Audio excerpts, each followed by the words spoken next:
സർവസൈന്യാധിപൻ യേശു, സർവ അധികാരിയാം യേശു, സർവനാമത്തിനും മേലെ സർവശക്തനാകും യേശു. യേശു നല്ലവൻ, ദയവുള്ളവൻ, ജയവീരനാ സൈന്യാധിപൻ. യേശു നല്ലവൻ, ദയവുള്ളവൻ, ജയവീരനാ സൈന്യാധിപൻ.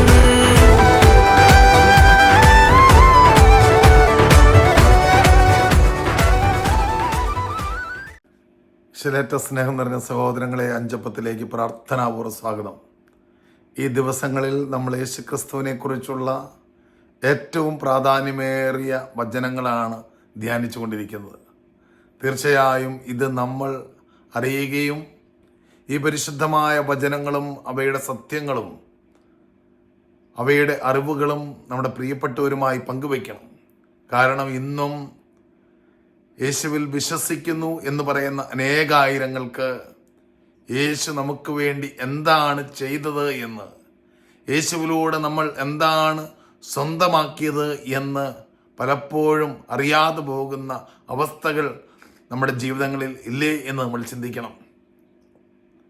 ഈശോ നമുക്ക് വേണ്ടി ചെയ്ത കാര്യങ്ങൾ, ഈശോയുടെ രക്ഷാകര സംഭവങ്ങളുടെ ആഴങ്ങൾ, യേശുവാകുന്ന ദൈവത്തിൻ്റെ പ്രത്യേകതകൾ, യേശുവിലൂടെ ഒരു മനുഷ്യ വ്യക്തിക്ക് സ്വന്തമാക്കാൻ സാധിക്കുന്ന സ്വാതന്ത്ര്യത്തിൻ്റെയും വിമോചനത്തിൻ്റെയും ജീവിതം, ഇത് നമ്മുടെ ആത്മാവിൽ സ്വീകരിക്കുമ്പോഴാണ് നമ്മൾ യഥാർത്ഥ ക്രിസ്ത്യാനികളായി, ഈശോയുടെ യഥാർത്ഥ പ്രേക്ഷിതരായി നമ്മൾ രൂപാന്തരപ്പെടുക.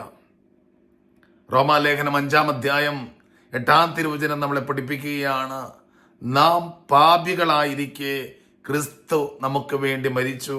അങ്ങനെ നമ്മോടുള്ള ദൈവത്തിൻ്റെ സ്നേഹം നമ്മൾ മനസ്സിലാക്കുകയാണ്. ദൈവം തൻ്റെ സ്നേഹം പ്രകടമാക്കുകയാണ്. ഞാൻ പാപിയാണ്, ഈ പാപിയായ എനിക്ക് വേണ്ടി മരിച്ച ദൈവമാണ് ക്രിസ്തു എന്നുള്ള അറിവ്. 1 പത്രോസ് 3:18 വചനം പഠിപ്പിക്കുന്നു, ക്രിസ്തു തന്നെയും പാപങ്ങൾക്ക് വേണ്ടി മരിച്ചു. എന്തിനു വേണ്ടിയാ? നീതിരഹിതർക്ക് വേണ്ടിയുള്ള നീതിമാന്റെ മരണം. നമ്മൾ നീതിരഹിതരാണ്. നീതിരഹിതരായ നമുക്ക് വേണ്ടിയുള്ള നീതിമാനായ യേശുക്രിസ്തുവിന്റെ മരണം, ശരീരത്തിൽ മരിച്ച് ആത്മാവിൽ ജീവൻ പ്രാപിച്ചുകൊണ്ട് നിങ്ങളെ ദൈവസന്നിധിയിൽ എത്തിക്കുന്നതിന് വേണ്ടിയായിരുന്നു അത്. പ്രിയപ്പെട്ടവരെ, ഇതൊക്കെ തിരിച്ചറിയുമ്പോഴാണ് നമുക്ക് ഈശോയോടുള്ള സ്നേഹം വർദ്ധിക്കുക. വീണ്ടും 1 യോഹന്നാൻ 4:10 പറയുകയാണ്, നാം ദൈവത്തെ സ്നേഹിച്ചു എന്നതിലല്ല, അവിടുന്ന് നമ്മെ സ്നേഹിക്കുകയും നമ്മുടെ പാപങ്ങൾക്ക് പരിഹാര ബലിയായി സുപുത്രനെ അയക്കുകയും ചെയ്തു എന്നതിലാണ് സ്നേഹം. ഈ ക്രിസ്മസ് ആഘോഷങ്ങളിൽ നമ്മുടെ ഹൃദയത്തിൽ ഏറ്റവും അധികം ആനന്ദമുണ്ടാകേണ്ടത് പാപിയായ എന്നെ സ്വന്തമാക്കാൻ, നീതിരഹിതനായ എന്നെ സ്വന്തമാക്കാൻ, യാതൊരുവിധ യോഗ്യതയുമില്ലാതിരുന്നിട്ടും എൻ്റെ ദൈവം യേശുവിനെ പാപപരിഹാര ബലിയായി ഈ ഭൂമിയിലേക്ക് അയച്ച് എന്നെ സ്വന്തമാക്കി. അതുകൊണ്ട് എനിക്ക് വലിയ ആനന്ദമാണ്. എബ്രായ ലേഖനം 2-ാം അധ്യായം 17-18 തിരുവചനങ്ങളിൽ പറയുകയാണ്, ജനങ്ങളുടെ പാപങ്ങൾക്ക് പരിഹാരം ചെയ്യുന്നതിന് വേണ്ടി ദൈവിക കാര്യങ്ങളിൽ വിശ്വസ്തനും കരുണയുള്ളവനുമായ പ്രധാന പുരോഹിതനാകാൻ അവൻ എല്ലാ കാര്യങ്ങളിലും തൻ്റെ സഹോദരരോട് സദൃശനാകേണ്ടിയിരുന്നു.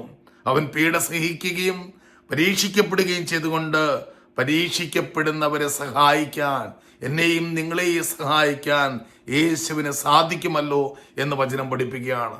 റോമാലേഖനം 3-ാം അധ്യായം അതിൻ്റെ 25-26 തിരുവചനങ്ങൾ, വിശ്വാസം വഴി സംലബ്ധമാകുന്ന രക്തം കൊണ്ടുള്ള പാപപരിഹാരമായി ദൈവം അവനെ നമുക്കായി നിശ്ചയിച്ചു തരികയാണ്, യേശുവിനെ നൽകുകയാണ്. എന്തിനു വേണ്ടി? അവിടുന്ന് തൻ്റെ ക്ഷമയിൽ പഴയ പാപങ്ങളെ അവഗണിച്ചുകൊണ്ട് ഇപ്പോൾ തൻ്റെ നീതി വെളിപ്പെടുത്താനും അങ്ങനെ താൻ നീതിമാനാണെന്നും യേശുവിൽ വിശ്വസിക്കുന്നവരെ നീതീകരിക്കുന്നവനാണെന്നും തെളിയിക്കാനാണ് ഇപ്രകാരം ചെയ്തത്. പ്രിയപ്പെട്ടവരെ, യേശുക്രിസ്തുവിലൂടെ നമ്മെ നീതീകരിക്കുന്ന ദൈവത്തിൻ്റെ വലിയ സ്നേഹം ഹൃദയത്തിൽ സ്വീകരിക്കാൻ നമുക്ക് സാധിക്കട്ടെ. ഈ ദിനങ്ങളിലെ പരിശുദ്ധമായ വചനങ്ങൾ നിങ്ങൾ എഴുതി വയ്ക്കണം, ആവർത്തിച്ച് വായിക്കണം. ഈ പരിശുദ്ധമായ വചനങ്ങൾ ക്രിസ്തു സംഭവങ്ങളുടെ, യേശുക്രിസ്തുവിന്റെ അനന്യതയുടെ, യേശുക്രിസ്തു നമുക്കായി നേടിത്തന്നതിൻ്റെ, യേശുവിൻ്റെ ജീവിതത്തിൻ്റെ ആഴങ്ങൾ പരിശുദ്ധ വചനങ്ങളിലൂടെ നമുക്ക് മനസ്സിലാക്കി തരികയാണ്. ഇത് തീർച്ചയായും നമ്മുടെ വിശ്വാസ ജീവിതത്തിന് വലിയ അനുഗ്രഹമായി മാറും. ആ വലിയ കൃപയിൽ വളരാൻ ദൈവം നമ്മളെ സഹായിക്കട്ടെ എന്ന് പ്രാർത്ഥിക്കുന്നു. അഞ്ചപ്പം ശ്രവിക്കുന്ന ഓരോ കുടുംബങ്ങളെയും ഈശോയുടെ സ്നേഹം കൊണ്ട്, ഈശോയുടെ രക്തം കൊണ്ട് ഈശോ പതിയപ്പെടട്ടെ. ഈ തിരുപ്പിറവിയുടെ ദിനങ്ങളിൽ യേശുക്രിസ്തുവിനെ ആഴത്തിൽ സ്നേഹിക്കാൻ, ആഴത്തിൽ മനസ്സിലാക്കാൻ നമുക്ക് എല്ലാവർക്കും സാധിക്കട്ടെ. ഈ എപ്പിസോഡുകൾ നിങ്ങൾ നിങ്ങളുടെ പ്രിയപ്പെട്ടവർക്ക് അയച്ചു കൊടുക്കണം. ഇതിനുവേണ്ടി പ്രാർത്ഥിക്കണം. പരിശുദ്ധമായ വചനങ്ങൾ വായിച്ച് ധ്യാനിക്കണം. വളരെ വിശുദ്ധമായ ഒരാഗമന കാലത്തിൻ്റെ എല്ലാവിധ പ്രാർത്ഥനാ മംഗളങ്ങളും ഒത്തിരി സ്നേഹത്തോടെ ആശംസിക്കുന്നു. ഹല്ലേലൂയ.